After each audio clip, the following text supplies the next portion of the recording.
This is the fifth day of this January 2023 7-day Rohatsu Sesshin. And we're going to turn from Ajahn Chah to Chan Master Sheng. And I'm going to be reading from a book entitled Song of Mind, Wisdom from the Zen classic Shinming.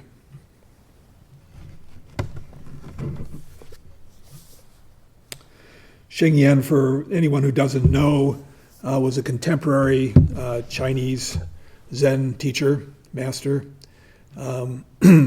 based in Taiwan, but he had a center in Queens, New York, and taught all over the place.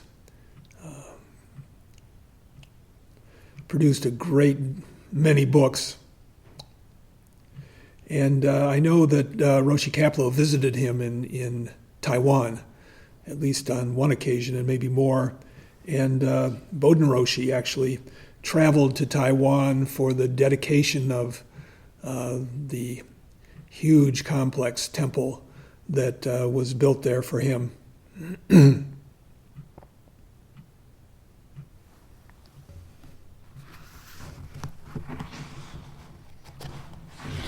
This text is a text that he's commenting on. It's an ancient Zen classic.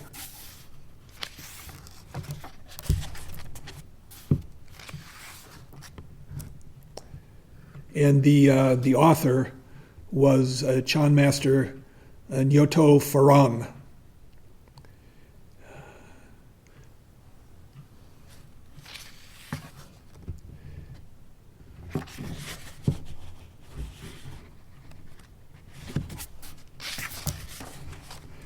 His dates were 594 to 657. So this was really in the early days, about as close to Bodhidharma as to Huineng. It says here he was a disciple of the fourth patriarch of Chan Buddhism, Daiyi Daoxin, and also a Dharma brother of the fifth patriarch, Daman Hongren. Names people may remember from chanting the long ancestral line.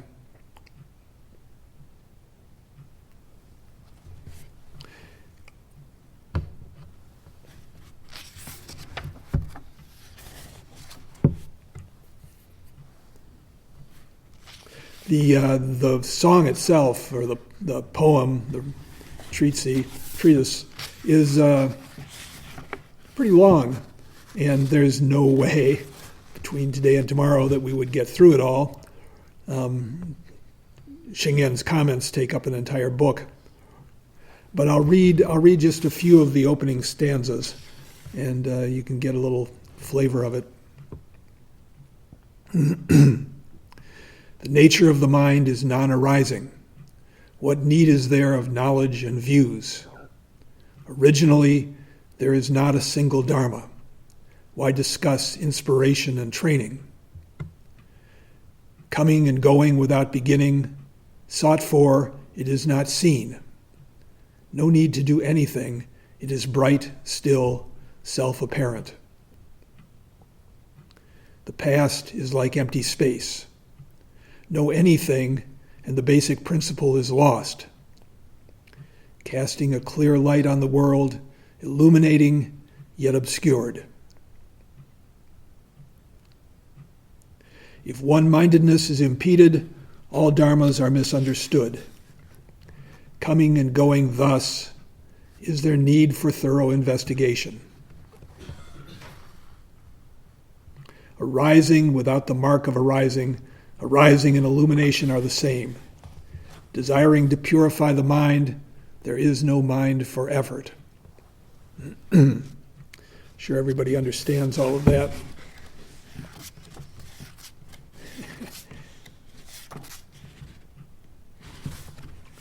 This book is made up of talks that Sheng gave at a number of different Zen retreats over the course of some time. And we'll start right at the beginning. The nature of the mind is non-arising. What need is there of knowledge and views? Nyoto's opening line, the nature of the mind is non-arising, this is Sheng, is what the Buddha himself taught, that all thoughts are illusory. People on retreat are often concerned with sleepiness and scattered mind. However, these thoughts come and go. They were not originally present in the mind, nor are they ever present. Thus, we call them illusions. For Buddhism considers all temporal phenomena to be illusory. They're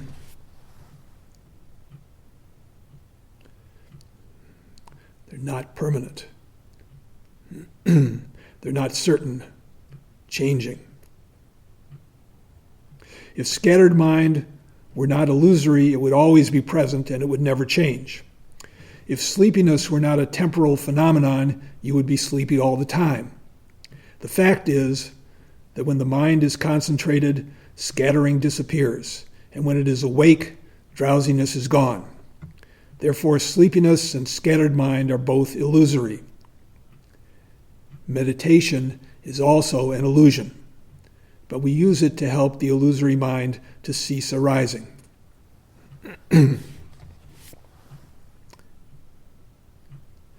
To come to retreat, expecting to get enlightened, to experience Buddha mind, is self-deception. Indeed, since there is no such thing as mind, there is also no such thing as Buddha mind. The self-nature realized after eliminating illusion is also illusory, so it is a mistake to practice with the idea of replacing illusory mind with Buddha mind.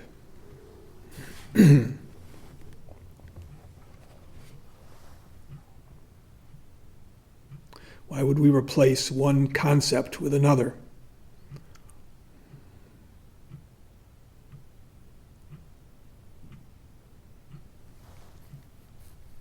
He says, does this mean you will spend the rest of your life replacing one illusion with another? The Heart Sutra says, form is not other than emptiness, and emptiness not other than form. Form is precisely emptiness, and emptiness is precisely form. It's a slightly different version than the one we do. Form is only emptiness, emptiness is only form, form is no other than emptiness, emptiness no other than form. And he says, when form disappears, there is no emptiness to speak of. When the illusory mind disappears, true nature disappears as well. They're not two things. When the illusory mind does not move, true mind is not there. Aspiring to enlightenment makes us diligent, but we should not have the idea in mind when we practice. Even if we become enlightened, we should not think that we have attained anything. Before practice, people are not aware of their illusory mind. They think that everything they experience is real. After they begin to practice, they learn that the mind is illusory. When they finally experience enlightenment, they may think they have replaced illusory mind with true mind. But the song of mind negates this idea. If the nature of mind is non-arising, then neither illusory mind nor true mind exists. John Master Rinchi, that's of course Rinzai, said that the mind that seeks Buddhahood is the mind of samsara. You have come to practice. That is enough. Do not seek anything beyond that.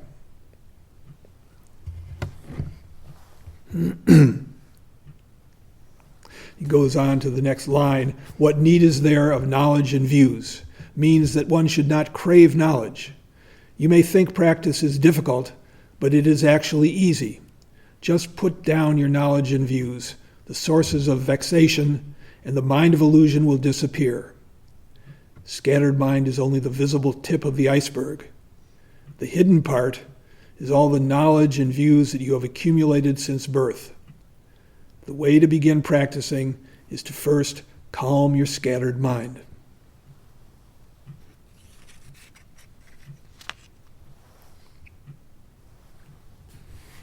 Well, he can say, you may think practice is difficult, but it is actually easy, but we may have a different opinion. Could say you may think practice is complicated, but it is actually quite simple.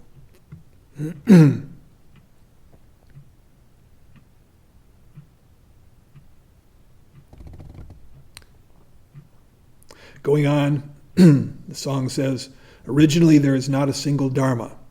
Why discuss inspiration and training? He says, one retreatant here has two problems.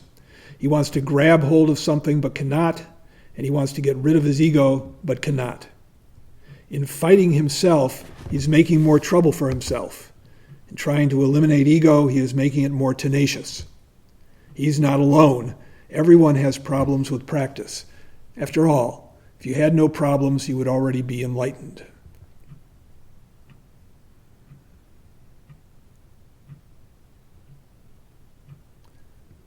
We think there's something wrong with us when we run into difficulties. But the whole point of practice is to work with what you are, with where you are. As you said before, it is enough to practice.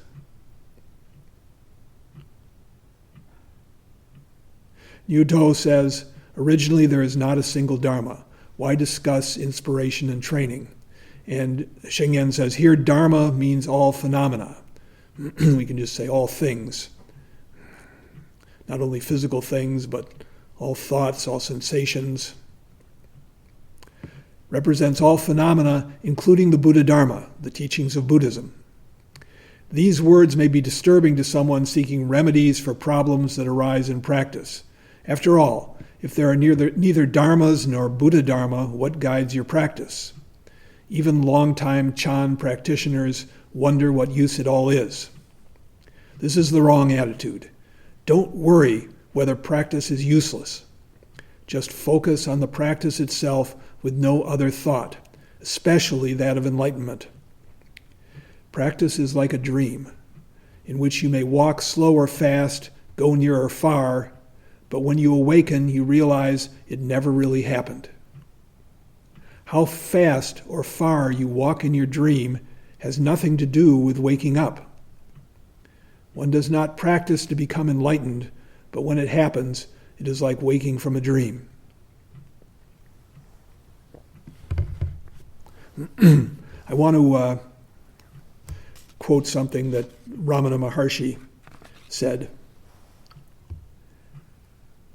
There is no greater mystery than this, that we keep seeking reality, though in fact we are reality. We think there is something hiding reality, and that this must be destroyed before reality is gained. How ridiculous! A day will dawn when you will laugh at all your past efforts. That which will be on the day you laugh is also here now.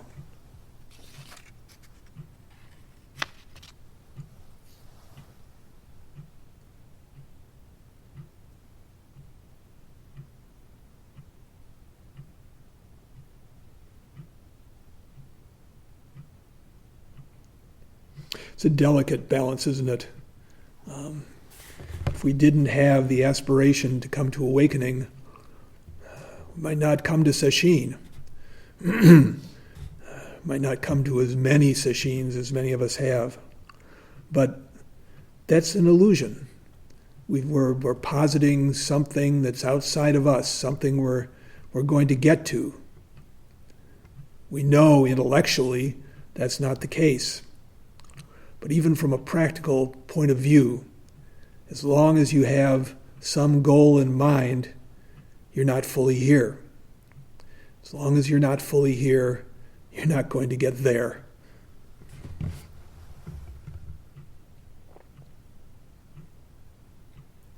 He goes on, quoting, coming and going without beginning, sought for, it is not seen.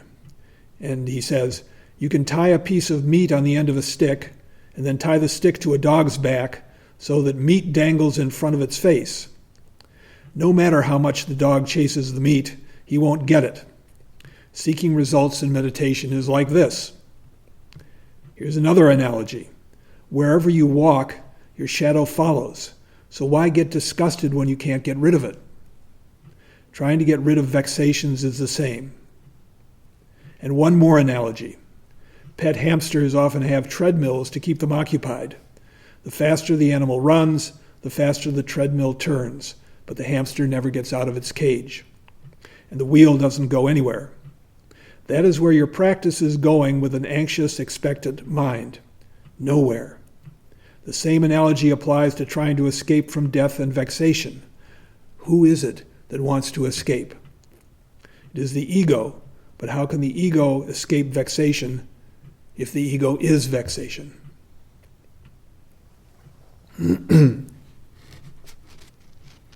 One person in the east looks westward and calls it west. Another in the west looking eastward calls it east. They're looking at the same thing. It is relative. There is no ultimate east or west. If you run to the west to find its origin, you'll be running forever. Trying to pinpoint enlightenment is like trying to find the origin of east or west. You want to get enlightened. You want to see your true nature. You want to be free of vexation. How is it possible for you to get enlightened if it is you who can't let go?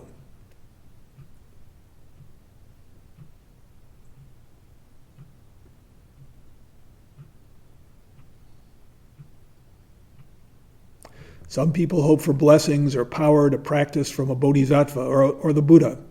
Others wish to practice so they can use what they learn to help others. There are still others, and this is the best approach, who see practice as just their entire life. Outside of cultivation, there is nothing. Life itself becomes practice. They do not try to do anything, yet everything gets done, and when asked, they will say they have done nothing. We should aspire to be this type of practitioner. This is what Nyoto is talking about.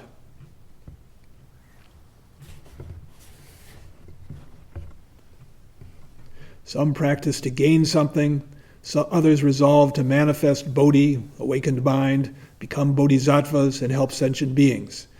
Nyoto is telling us to go one step further and practice without seeking anything.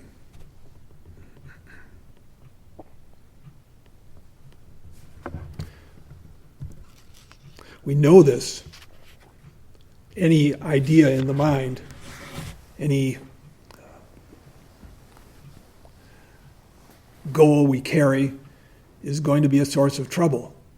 How can the mind fall profoundly silent as long as we're holding something in the mind?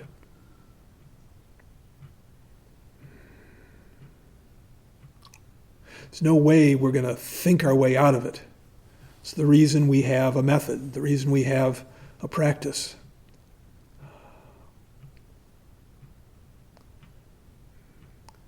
As he said earlier, we use the illusion of meditation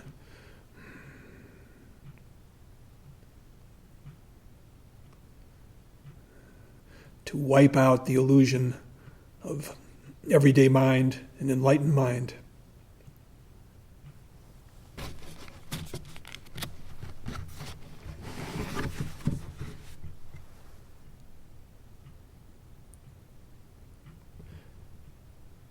Going further in the song, next lines are, no need to do anything, it is bright, still, self-apparent.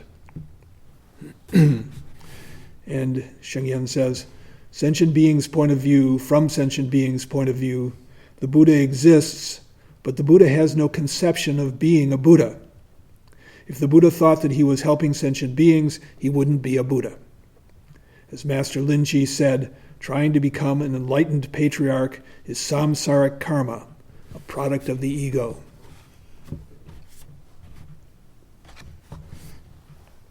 People who have gotten something from practice often tell me, thanks for giving me so much. I've gotten so much benefit. Yet it is my hope that by practicing you get rid of everything you have and go away with nothing.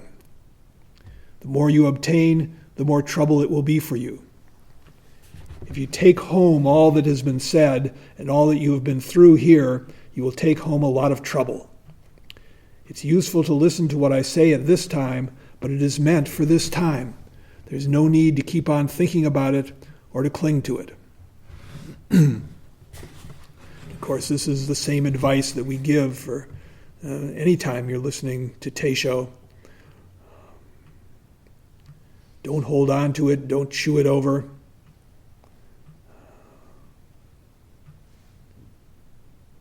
Teisho is over. Put the dividers back. Then do kinin. Then we sit.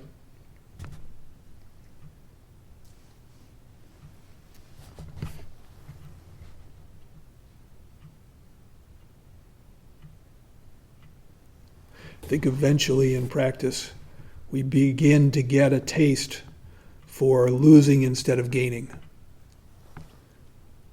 Begin to notice how much more responsive, open we are when we're not carrying things in the mind.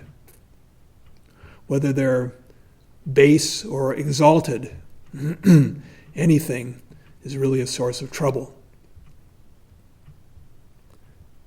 And we begin to understand, to know in our bones that we don't need to carry anything. We work pretty good without piling things on.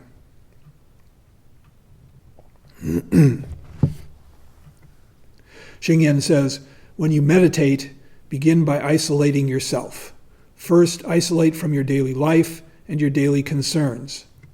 Second, isolate from the people and things around you. Third, isolate yourself from your previous and future thoughts and stay in the present moment. There is nothing else to do, because if you are not bothering with your next thought, then you are not chasing after anything. It's really the prescription for doing sesshin. Each of us sitting alone on a mountain, and yet all of us together. Together here, together online.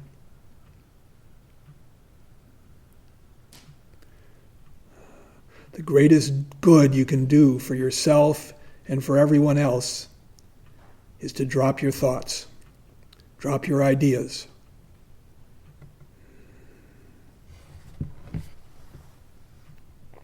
Sheng goes on, there's a story about an old Chan monk who was dying. Because his virtue and merit were so great, all the heavenly realms were open to him. He could have encountered Buddhas and Bodhisattvas, but he realized that if he went to heaven, it would just be a self that goes. He thus decided there was no place to go or not go. Then a demon from hell appeared and said, I have orders from the king of hell to take you with me. The old monk said, I'm not here, so go ahead and take me if you want. True liberation does not come from wanting to be liberated. In true liberation, there is nothing to want, nothing to discard, no place to go, no place to avoid. It means not being moved by the environment, not having likes and dislikes. The great way is not difficult for those who do not pick and choose. When preferences are cast aside, the way stands clear and undisguised.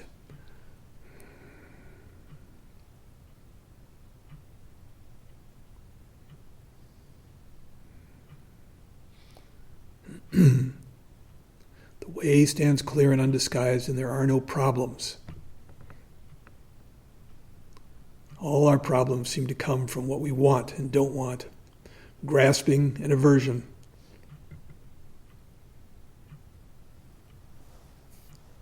As the Buddha pointed out, cause of dukkha, of suffering.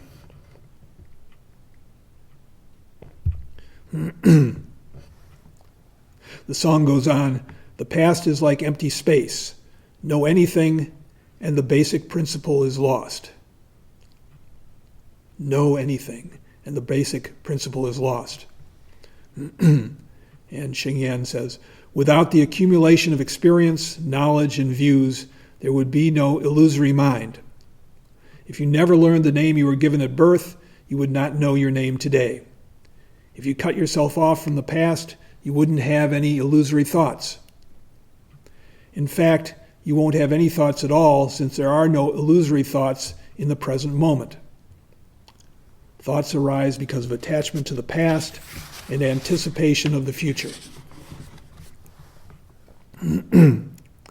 We connect these thoughts to make comparisons and judgments. I'm sure all of you were thinking today while sitting on your cushions. Some of your thoughts were of the future, your job, plans, families, friends, and so on. All of these thoughts come from the past.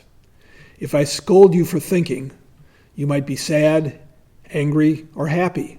Let's say you were happy. This happiness comes from past experience. You know what to expect from me, and my guidance makes you happy. The Song of Mind says, the past is like empty space. Your previous thought is no longer present, neither is the thought before that one, and on and on. There is nothing in the past which is already gone. Wouldn't it be interesting if the past continued to exist? If a car went down a street and the past continued, then instead of going from one point to another, the car would form a continuous entity and block the street. How could we do fast walking meditation if the past existed? Yeah.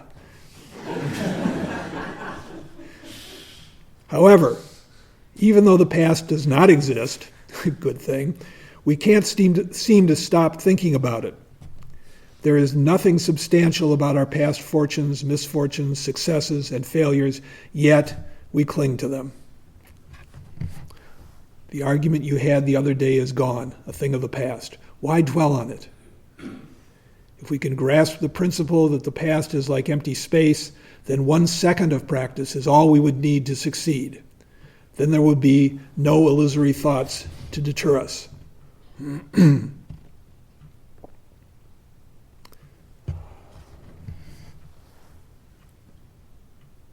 All the troubles you've had before in Sesshin, none of them exist.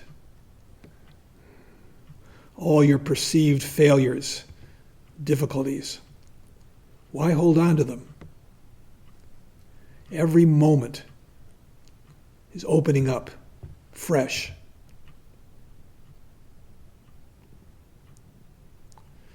Turn your mind to the present. It's the joy of practice.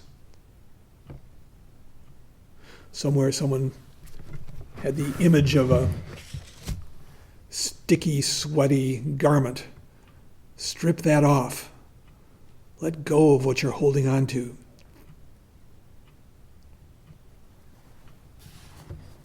Of course, people think about the past. We learn from what we've done wrong. But we go so far beyond that. Carry it around with us. Really, what we're practicing doing is just opening up, starting anew. Now.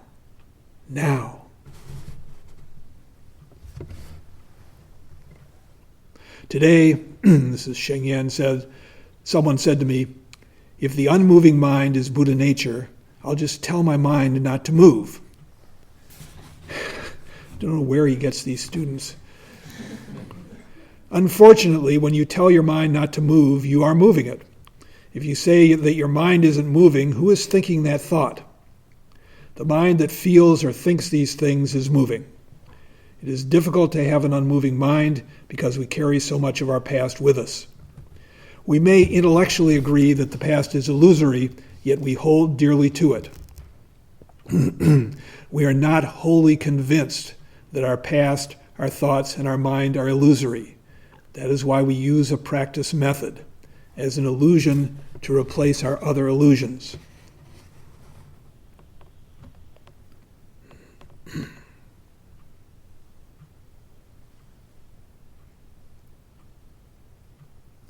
The Buddha compared it to a raft. When we reach the other shore, we throw the raft aside.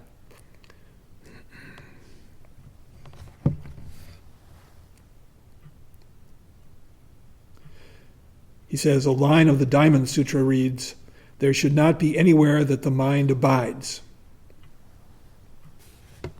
In other words, the mind should not stick to anything. This is wisdom. The second line of the verse above says, know anything, and the basic principle is lost. If the mind abides on anything, that would be illusion, attachment, and vexation. Thoughts of money, work, or loved ones are vexation, but so are thoughts of enlightenment, wisdom, or Buddhahood.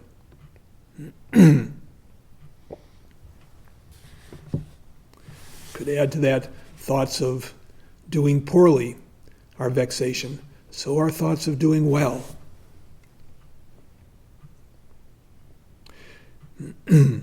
Goes on, someone approached me about attending a retreat. She said, I'm very old. I don't know how much time I have left, so I'm anxious about getting enlightened. I asked her if she knew how to meditate. She said, yes, but I want to find a master who can help me get enlightened. I replied, when people come here, I tell them not to think about getting enlightened. Do you still want to come? She answered, if there's no enlightenment here, then I won't attend the retreat. But that's impossible. You say in your books that there is such a thing as enlightenment. And Sheng replies, that's right, but I don't tell people to get enlightened. The woman thought my words were strange, but they are not strange at all. If you seek after something, that itself is vexation. Seeking enlightenment is vexation. Wherever there is attachment, there is also vexation. If you were to fall in the ocean, of course you would want to hang on to something to survive. Think about this. All around you is a vast ocean, but you don't want it. You are desperately looking for something to hang on to. As long as there is an ego or self that you hold on to, you cannot be liberated. If you let go of your ego, that is liberation. If you had fallen from the boat and instead thought, great, I'm now free from that little boat, you would not be seeking to grasp anything. On the other hand, you may fall into the ocean and think, I'm dead. That is not liberation, that is death. Someone is truly liberated only if they have no attachments. Yeah, so the ocean he's talking about is not one that you're going to drown in. But we think we will. You know, if we were afraid to let go our hold at the edge of the cliff. If you let go your hold at the edge of an actual cliff, you'll fall to the bottom and leave a crushed pile of bones. And yet, even though it feels like that, we have to let go. Letting go has to happen. Let's put it that way. How does that happen? Someone once said that awakening is an accident. Practice makes us accident prone.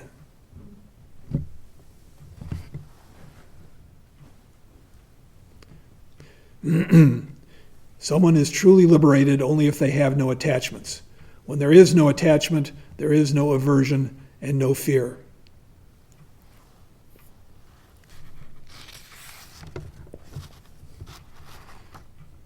Then he continues with the poem, casting a clear light on the world, illuminating, yet obscured. It says the previous lines say that mind does not exist in time or space. These lines say that the enlightened mind does function, yet there is nothing real or substantial in it that one can point to. An enlightened person still has the will or vow to help sentient beings. Sentient beings perceive a mind to be present, but the enlightened person does not. The mind functions. That is all. Someone asked during a lecture if enlightened people got angry. Yes, I replied. That's strange. They shouldn't have any vexation. I said, ordinary people get angry from within, but enlightened people get angry because other people cause them to do so. The person asked, how can others make them angry? Their minds should be unmoving, not be affected by others. Enlightened people simply reflect things, I answered. If others are present, then enlightened people will reflect their presence, but there is nothing in them. When ordinary people get angry, they don't forget. But enlightened people forget their anger the moment that the cause disappears. There's nothing left in them. After a thunderstorm, the sun comes out and everything is beautiful again. The thunder and rain are gone. All that is left is the beautiful day. If, after the weather cleared, it continued to rain and thunder, that would be strange. There's something that relates to this, written by a woman named Jill Bolte Taylor, who wrote a book called Stroke of Insight. I think a lot of people may have read that or heard about it. She actually had a stroke, and for quite some time, for some months, the left half and right half of her brain were not talking to each other, and she learned a lot from that experience.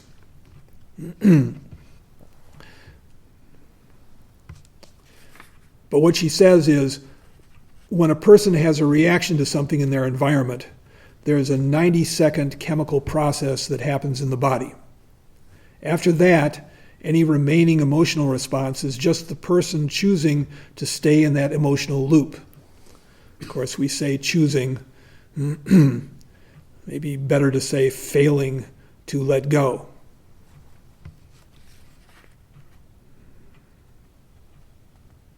Something happens in the external world, and chemicals are flushed through your body, which put it on full alert. For those chemicals to totally flush out of the body takes less than 90 seconds. This means that for 90 seconds you can watch the process happening, you can feel it happening, and then you can watch it go away. After that, if you continue to feel fear, anger, and so on, you need to look at the thoughts you're thinking that are re-stimulating the circuitry that is resulting in your having this physiological response over and over again.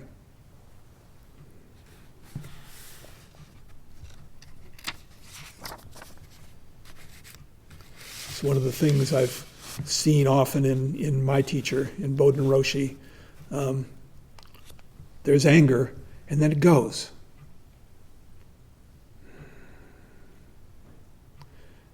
How freeing it is. We're normal, we're human. Causes and conditions arise, anger, other adverse emotions arise. But we don't have to pick over it. We don't have to chew on the reasons. We don't have to indulge in justified anger. It's a reason they use the phrase nursing your anger. It's an image. Holding a baby up to the mother's breast and feeding it, keeping that little anger alive. So cute. It